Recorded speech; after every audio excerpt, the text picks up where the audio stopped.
One of the biggest struggles that independent musicians and artists are dealing with right now is this idea of, man, is the game just rigged against me? We think, is it even worth it to pursue being a professional musician since the music industry has always been corrupt? They've been doing payola since the dawn of time. Why wouldn't they be corrupt today, right? Now, there is a hint of truth in that, but there's also a misunderstanding in there. And what if that misunderstanding is actually what is leading to most musicians' failure and hesitancy to really go for it? See, there's a big distinction that a lot of musicians miss, and that is there is a difference between the music industry and the music business. Now, some people think I'm just splitting hairs, but let me explain the difference. The music industry are the institutions that have an incentive to protect their interests at the expense of your own, right? They don't really care about what's good for the artist, they care about what's good for the label. So that's what the industry is, right? And you are right to be skeptical of that. That has screwed over so many artists, it's uncountable at this point, right? But there's another side to this. There's the music business. The music business is just the economic exchange between artist and fan, artist and venue, artist and endorsement deal, artist and whoever, right? It's this direct economic transaction. And what labels and industry people try to do is they try to come into an artist music business and take over control of certain parts of it. But that's been happening so often that musicians have forgotten what exactly is being leveraged to give them success. And they've kind of just said, oh, well, it's all pay to play. It's all payola. It's all rigged. But that's not the right way to look at it, because if that were true, there wouldn't be independent artists. Like, for example, my client John, who's in the UK, who has literally bootstrapped in 4 or 5 months up to 8,000 monthly listeners from just content and strategic advertising, right? Now people say, well, Dax, there you said it. You said advertising. That's pay to play. That's payola. Now this is where the big misunderstanding comes from. So in this video, I'm going to break down what is payola and what you should look out for, and what isn't payola. And if you're looking at this like it's payola, it's actually hurting you. So first things first, we got to talk about the things that, if you don't know what payola means, that means quid pro quo. I pay you, I get a certain thing. I'll give you an example. I was a part of a label back in the day that I found out through, I'll tell you the quick story around that. We were at Gabe's, that's a venue in Iowa City, Iowa, right outside the college. And it's post-gig, and we're all, hanging out by the vans, having a good time. And the person who happened to work at the label that we were under was a part of the headlining act we were touring with. It was part of how we got that opportunity. And he had hit a little too many hits from the old vape pen. And so he was chatty Cathy. And everyone else had sort of walked away from him as he zoomed into me and was like, we're going to have a conversation. And I was like, oh no, I can't go anywhere. And all my friends have left me. But what I was happy to get caught in that conversation for is that he slipped something where he said, yeah, we got this guy at the radio station. We slip a few $1,000s and he'll just juice up the spins for us. And I was like, oh. That's payola. That's them. Listen, I know we could try to get this from merit, but I'm just going to pay some dude to give me some fake, spins or whatever. And by the way, the spins were at like 3 a.m. when like a couple truck drivers are listening. But other than that, no one's really listening to the radio. And they would be like, guys, look how many spins we've gotten this week. And we were like, whoa, this is great. Until we found out the truth, right? So if you don't know what payola is, that's an example of payola. But we misattribute that to many things in the music business. So for example, just because there's money involved does not mean it's payola, right? Payola is when they're guaranteeing a kind of fake synthetic outcome. You give me the money, I'll guarantee the synthetic outcome. But when you're going at, for example, advertising, that's not payola because there's no guaranteed outcome. There's guaranteed opportunity, but there's not guaranteed outcome. So just because money's involved doesn't mean it's payola. That's a bad heuristic or a habit or pattern of thinking that musicians go into where it's like, oh, I have to pay for it, it's payola. No. For example, my client John, he's been paying for advertising to drive people to his Spotify. So he's helping boost his Spotify from that angle, right? So he's getting real fans to check out his Spotify. But then he's posting every single day, multiple times a day, using these quick pieces of content I've talked about in other videos But the combination of that and executing that consistently has gotten him to bootstrap to 8,000 monthly listeners. It's great. And now we just actually did a merch launch together, and he's already gotten, I believe, like over $500 in the past couple days just doing the launch. So things are moving forward for him. But if it was all payola, that wouldn't be, that he would have to have paid somebody to do that, right? And they would have guaranteed that outcome for him. So there was no guarantee and outcome in doing an advertisement. Same thing with like software and tools. Sometimes to get access to a website or to have an email service provider or send out text blasts to your fan base, you got to pay for software and tools. Just because you had to pay for the software doesn't mean it's all payola now, right? Because that's a tool that's going to genuinely serve your music business. I'm also a big believer that education is not payola. Because I paid for a book or I paid for a course or I paid for mentorship doesn't therefore mean, oh, the music industry's payola. No, that's like every single thing in life. Is if I want to learn something, if I want to become a better cook, I'm going to go buy a cookbook. I'm going to go read through the cookbook. Once I do that and I try things on my own, maybe I go buy a master class. If you go to like masterclass.com, I'll buy a cooking course from some famous chef there. I'll try to learn some stuff there. Or maybe I go to my local like art center and find someone who can mentor me one-on-one and help me become really refined. You see what I'm saying? None of that's payola. That's just normal making progress, investing in yourself. Benjamin Franklin said, an investment in oneself pays the highest dividends. And there's truth in that. The biggest surges in income I ever got in my life always came after investing more into my skill set and growing my skill set. So none of that is payola. Just because money is involved, we can't just say, oh, it's all payola, it's all scam, it's all rigged against the artist. No. But there are paid opportunities that fundamentally are payola, and we do need to look out for these kind of things, okay? So the first thing that I would say is that, like I said, payola is quid pro quo, as they say. I give you this, and in exchange, you're going to give me this benefit, this outcome. So radio is where payola started mostly and where it still happens today. Now, I work with people in the radio industry, and they would say things like, Dax, you can't do payola. Payola is illegal. I'm like, okay, so is selling drugs. Are you telling me no one's out there selling drugs right now?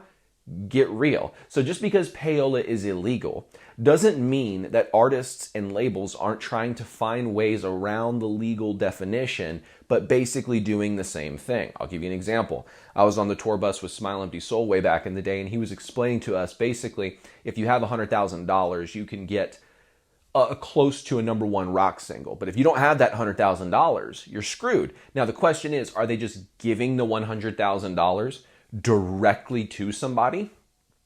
Inadvertently sometimes.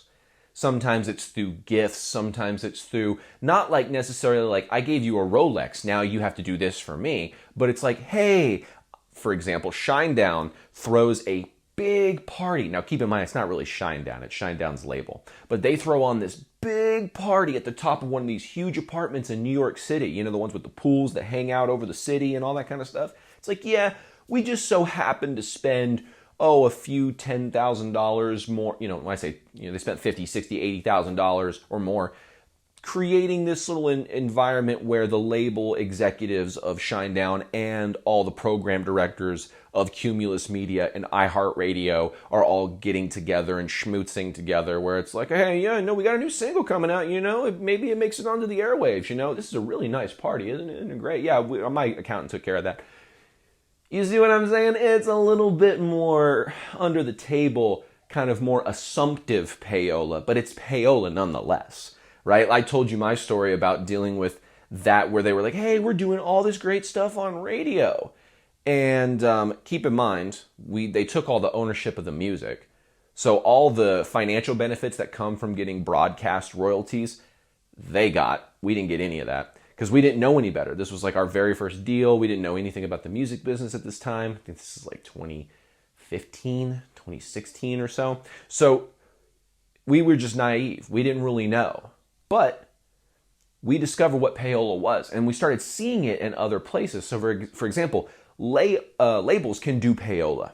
Now, it's not that just signing up with a label in itself is payola, but labels are the number one perpetrators of payola. How many times can I say payola? It's gonna be like a drinking game. You know, every time I say it, and by the end of it, everyone's gonna be completely blind. No, but everyone's gonna have alcohol poisoning if they play that game. But the whole idea is labels are the ones who are out there. Oh, you know, I'm gonna go pay this, you know, bot farm fundamentally of people who have walls of phones and just have them go stream our new single over and over and over again on 100 or 1,000 different phones.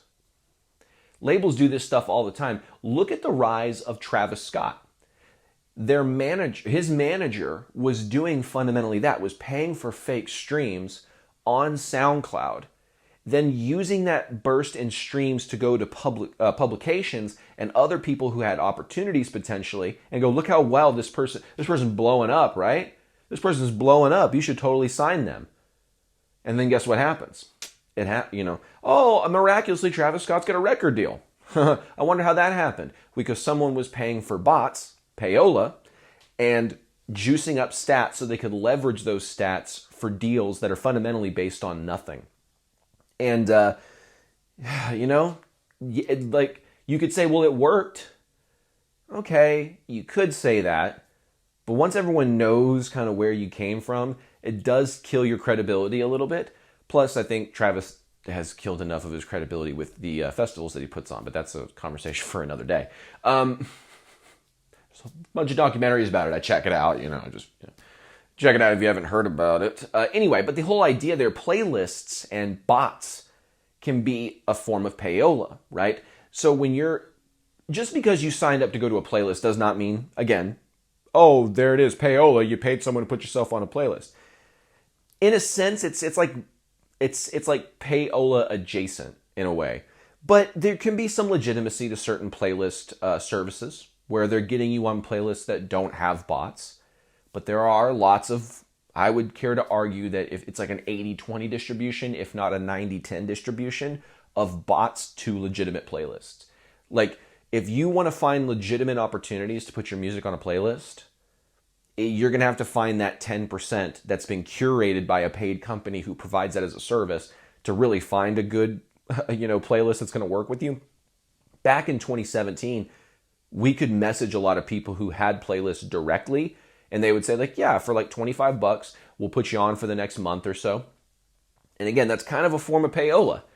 And eventually these people who own the playlist started going, what if I just start, I'm not getting as much traction every single month because my playlist is shifting so often because I'm paying to have all these people in and out of it. Maybe I should keep the flow going by throwing some bots into the playlist so I can guarantee that, like, oh yeah, if you come into my playlist, you're going to be guaranteed to basically get this amount of streams. But turns out it's all from bots. And that's what happened kind of from 2016, 17 on to now. So basically you have to be very, very, very careful of playlists because a lot of playlists are payola. If you go through a service that even, curates and scans and checks for these kinds of things, I've even seen instances where even that wasn't enough. So payola, you think about this, for example, like two things where money is involved, but one is payola and one is not. One, I paid for meta advertising to get my music in front of people that I've targeted to be the best people that would like this music, versus I paid a playlist to force my song onto this group of songs that maybe is consumed by real people, maybe isn't. Why wouldn't, if we're going to pay money either way, why wouldn't we just do it the right way? Why wouldn't we just do it the way where, yeah, it's not as guaranteed of an outcome, it's not as fast as a build. In fact, I hate this, where I've had clients who are like, this is one of my clients who left early, and I really wish they didn't, but they, they didn't follow the plan. They all of a sudden they go, Dax, well, doing meta ads, this is going to take a while to build up. And I'm like, well, first of all, we've ran it for like 3 days. Let's chill out. You know what I'm saying? Like, ads have been going for a week. It's not an overnight thing, and we're spending like $7 a day. Like, let's chill out a little bit here. Well, they were like, well, I could just go to this playlist and it got us 10,000 monthly listeners. And I'm like, okay. I knew exactly what was going to happen. They were at like a few hundred monthly listeners, jumped up to 10,000. They were head over heels. They were like, well, Dax is stupid. He didn't know what the hell he's talking about. I just got all these fast results. This is great. And then guess what happened? They got taken out of the playlists, and they got forgotten, and they're right back to where they were when they originally started. That is the common trajectory of using playlists. And that's why I kind of say it's payola, because the results don't stick, right? We all know that monthly listeners are not really monthly listeners. It's basically a measurement of exposure. How many people heard my music this month? That's what monthly listeners is. It's not people who are super fans of you who are consuming every month. You can check that percentage on your Spotify for artists, by the way. But you'll find the majority of people that are in that, let's say it's 1,000 people, a majority of those people are passive. They're coming in, they're coming out. Now, if you can start slow, like I did, and some of my most successful clients with ads did, is they start small. They start small, it grows, then they turn the ads off because you can't afford to run ads every day of your life forever, right? So they turn it off, and then Spotify, because they saw some traction, because they created a good ad, all of a sudden they're like, hey, let's start sending them out to more people, right? And so it starts to kind of grow organically through Spotify. And then they turn the ads back on whenever they've got the budget and they're ready to rock and roll again. They got another boost. And so you just kind of get this boom, ad boost, organic boost, ad boost, organic boost. And they did it, and it took a few months. It took, I think, I mentioned John, I think it took him like 5 months, right? 4 or 5 months to do this. But keep in mind, the person who was like, this doesn't work, they tried it for like a week. And we're like, I didn't get instant results. That's the thing. We're so conditioned to instant gratification that like a lot of the things that we think, oh yeah, I'll just do that, it'll solve all, to me, I call this Hail Mary syndrome, where we're just trying to throw Hail Marys and like somebody's going to catch this and then I'll win the game because I'm just throwing them into the end zone. As like if you've ever played a football game like Madden or NCAA, the worst game plan is just, okay, I've got the ball first possession, throw Hail Marys into the end zone. Every single play is a Hail Mary, right? And eventually people start predicting that. It's easy, right? So you would lose the game very easily. That's like in the music business. Just trying to throw Hail Marys is a very inefficient strategy if you're trying to make progress down the field or win, quote unquote, in the music business, which I think winning for most musicians is just making enough from their music that they don't have to do a 9-to-5 job. I think it's pretty simple baseline. Every musician pretty much wants that, right? So we have to look at it from this perspective. Yes, there are some things that money is involved if you want to participate. If you want to participate in advertising, I talked about the difference between marketing and advertising. If you want to talk about advertising, you got to put money down. That's the main difference, by the way. You have to put money down if you want to have a website, have an email list. There's some free versions of stuff you can try out, but ultimately, if you want the full functionality of running your own music business, you're going to invest in some software. You're going to invest in some tools. And then number 3, if you don't know, you got to pay to educate yourself. That's what I did back when I was I got out of college after the first semester or whatever, or the first 2 semesters, and I was just like, yeah, this ain't for me. I knew from the get-go music was going to be the thing for me, so I'm just going to go start reading books on things that I want to learn about. I'm going to start educating myself on the skills that I need to get the results that I want in life, and that money has paid back more than tenfold. Whether it was investing in a book on Amazon, I buy them used usually, or whether it was investing in a course, I've paid as little as like $67 for a course, all the way up to, I think, $1,297 for a course. I've paid up to 10 grand in mentorship.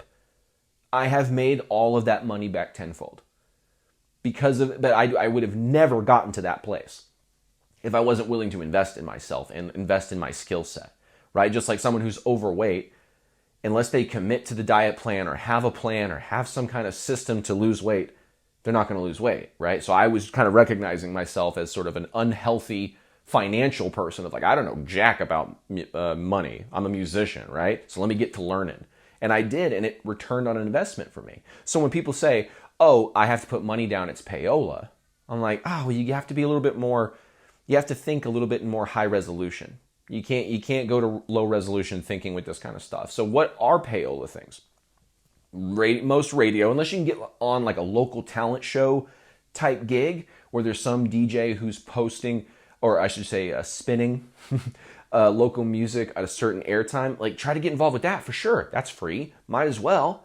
But if you're trying to play like the radio game, I've already done it for you, and I can tell you, just prepare to spend $8,000 to $15,000 and not see your Spotify monthly listeners impacted one single iota. But then you would take that same amount of money and you invest it in Facebook or Meta ads, driving people to Spotify, or investing in your skill set, learning how to run ads, or learning how to set up an email list, or how to actually create an offer that your fans want to buy, even if they discovered you 3 days ago. Well, I could just put my money there instead of putting my money with some third party who I don't even know if they know all this kind of stuff. And it turns out most of the labels that I've worked with, they don't understand this marketing stuff. They just understand enough that they need so that they can exploit artists. That's pretty much it. That's all they need to know so that they can run their business, and they don't really care to learn very much after that. So we can't use this excuse of, oh, well, I have to pay for something. It's payola. It's all a scam. It's all rigged against me. It's like, no. Some things in life you have to invest in to grow, right? I've got to, I want to invest in good soil for the plants that I'm growing. I want to make sure I give it clean water. I want to make sure I give it water consistently, or at least not overwater it, right? You know what I'm saying? You have to actually take care of things. You have to have systems to take care of things. For example, I have a system for every new fan that comes into my email list or my band's email list or whoever. There's a way to systematically introduce myself. Hi, here's who I am. Here's where I came from. And do that in a way, like when my fans read that, they hear our story, and my clients, fans, they hear their story and they're like, whoa, I didn't know you went through all these trials and came out on top. It's like I'm reading this amazing comeback story article spread out over emails, right? And then eventually you sell them something. I have a system for that. Every single fan that comes into my world, no matter where it comes from, I have a system for that. And that's what I help people set up, is because that's, to me, one of the most important systems to have, because it can help fund your music business and you can start to become self-sufficient. But that's a system. Most musicians, they would rather say it's all rigged than to admit they just lack a system. And I know that's kind of hard to hear for a lot of people, because they would rather say things are rigged.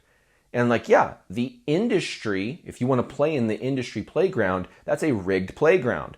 But if you want to participate in the music business, you have to just understand the economic systems that create transactions between artist and fan. The fan just comes into your world and goes, oh yeah, I'd like that. Credit card down. You have to create that system, because if you don't have a repeatable system, you're just kind of shooting in the dark and hoping for the best. And when things work, it's great, but you have no idea how it worked, and you can't reverse engineer it. You can't get better at it and double down on it because you don't know what did it in the first place. It's like people that go out and they try to test content, but they test 8 things at the same time. That's not going to help you. You're not going to know what was the thing that actually made it do better, right? So if you want to really test a piece of content, for example, I tested a piece of content where I put the exact same video out. The only difference was the song underneath. The captions, the hook, everything else was exactly the same. The only thing I changed was the song underneath. And one of those songs, it got 50,000 plus views, got us to 1,000 monthly listeners on one particular song. And then the other video got 1,000 views and then petered off and didn't really do anything, right? So if I wouldn't have tested, everything is the same except song, I would not have been able to garner the information people respond to this song more than they respond to this song. You see what I'm saying? And then I would test out different formats where it's okay, well, let's keep the song consistent, but now let's test the hooks. Let's test the approach. That's having a system. That's one of the content systems I teach people. It's you have to have an approach to doing this so that you can track what works and stop doing what doesn't. And not be so blinded, because I was for a long time, not being blinded by what I think is cool, what I think is the coolest way to present my music, but instead thinking, what is the way that I can present my music that is the easiest for my fans to consume it, right? I don't want to make fans work any harder, or potential fans have to work any harder than they have to become fans, right? And I realized that by me only creating content that I thought was cool was making them work harder to understand me and to relate to me, and therefore they didn't. But once I started creating content that either touched on their humorous side or touched on something that was really important to them or touched on some kind of cultural topic that meant something to everybody. Until I started doing that stuff, I wasn't getting results. But once I focused on things that the fans cared about and made it easy for them to consume, the content numbers started going up. Okay, so the point of this is you have to have a system, and we can't blame the fact that, like, oh, I got to spend money on something, therefore it must be payola, right? No, we have to be able to discern. I think it was Buddha who said the greatest skill one can have is discernment. And discernment is just the ability to say, like, oh, just because it involves money doesn't intrinsically make it bad. I have to go buy food every day from the farmer or from the market or from the whatever, the corporation. But nothing in life is like 100% free in that sense, but you have to be able to discern, okay, I'm putting money towards an opportunity at an outcome. Okay, that makes sense. Over here, someone's saying if I give them money, guaranteed this results will happen in 3 minutes. I have to have the discernment to say, one of these sounds like an opportunity, and another one of these sounds like fool's gold. Right? A complete, just, it's fugazi, it's a whoozy, it's a whatsy, it's a whoo, you know what I'm saying? So you have to have discernment. And so hopefully you guys have understood some of the different things that you can look at in your music business, that you can say, okay, it makes sense when I've got the right ad that I can trust, okay, I can invest in advertising, right? I can invest in tools, I can invest in education, I can invest in my skill set and in myself. When money's involved in those realms, that's a good investment. Just ask Benjamin Franklin, like I said. But if you're giving money to a person who's just going to like go do some black box fairy magic and then go fans, you know what I mean? And it's just like, oh, this happens in 5 days, and or start making huge promises that like in 3 days you're going to be Beyonce, be Beyonce big. We need to be able to sniff out that like, that's probably bullcrap. So I think a lot of musicians can easily smell bullcrap from a mile away, but they have a harder time seeing a genuine opportunity because their skepticism is so heightened because they've been burned in the past by the music industry. So hopefully you guys understand that the solution to this is identifying, okay, what are the actual outcomes I'm looking for? And how can I build systems that repeatedly get me that outcome? Maybe not in giant spurts, but one by one. Charlie Munger, one of the world's greatest investors, said, step by step we get ahead, but not necessarily in fast spurts. So as long as you're figuring out the right way to put one foot in front of the other and not just run in place, right? Because never confuse movement with progress. We actually want to make sure that even if something is difficult, you're moving forward, as opposed to like, oh, I did something really easy, but I jogged in place, so to speak, right? So if you'd like some one-on-one help with your music business, there's a link in the description to set up a free call to see if, we can help you implement some of those systems into your music business. Otherwise, check out a lot of the videos that we have here on this channel. We talk about systems, we talk about content, we talk about mindset, we talk about marketing, all kinds of great stuff. So just hit the subscribe button, the notification bell, all that kind of good YouTube-y stuff. And I look forward to seeing you in another video inside of Musicians Ignite. Take care.